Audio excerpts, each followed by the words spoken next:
हा आजचा आपला प्रश्न आहे। आज कायदा आपल्याला नेमकं स्वतंत्र देतो, परंतु कशा पद्धतीने तो गोरगरिबांचं हित जोपासतो का ते आपल्याला आपल्या पुढे दिसत नाही। एखादा गोरगरीब जर आपल्याला न्याय मिळवण्यासाठी जर कायद्याकडे गेला तर कायदा सर्वात पहिला आपल्याला पैसा मागतो।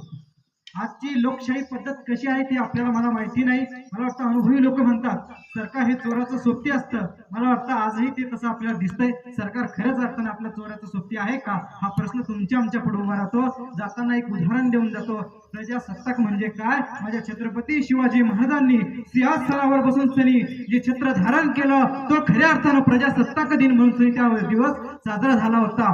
उदाहरण देतो, छत्रपती शिवाजी महाराज ज्यावेळेस छत्रपती झाले होते, अनेक या भारत देशामध्ये त्या ठिकाणी सुलतानी सत्ता होत्या, अनेक हिंदूंच्या कत्तली केल्या जात होत्या, अनेक स्त्रियांना उघड्या ढवळ्या लुटलं जात होतं, हिंदूंची मंदिरं पाडली जात होती आणि त्या मंदिरांची मस्जिद केली जात होती। त्यावेळेस उत्तर काशीतून श्री गंगा भट्ट नावाचे भट्ट आणि केशव पंडित असे दोन त्या ठिकाणी महान पंडित त्या ठिकाणी रायगडावरती आले। रायगडावरती आल्यावरती त्या ठिकाणी ते आपली त्या ठिकाणी सांगू लागले, मासाहेबांना सांगू लागले, छत्रपती शिवाजी महाराजांना सांगू लागले, राजे या ठिकाणी उत्तर काशीमध्ये त्या ठिकाणी औरंगजेबाने त्या ठिकाणी अनेक मंदिरं उद्ध्वस्त केली, अनेक जनताची त्या ठिकाणी कत्तली केल्या।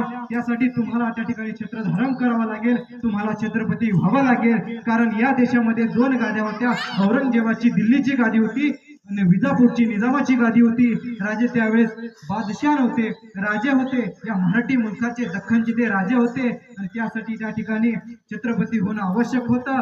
अनेक प्रकारचं त्या ठिकाणी ठिकाणी सरदारला त्या ठिकाणी आमंत्रण देण्यात आली आणि राजे बादशाह होण्यासाठी त्या ठिकाणी 32 मन सोन्याचं सिंहासन उभं करण्यात आलं। अनेक प्रकारच्या त्या ठिकाणी विधी करण्यात आल्या आणि त्या ठिकाणी राजे छत्रपती झाले आणि सर्व जनतेला त्या ठिकाणी त्यांनी छत्र अर्पण केलं।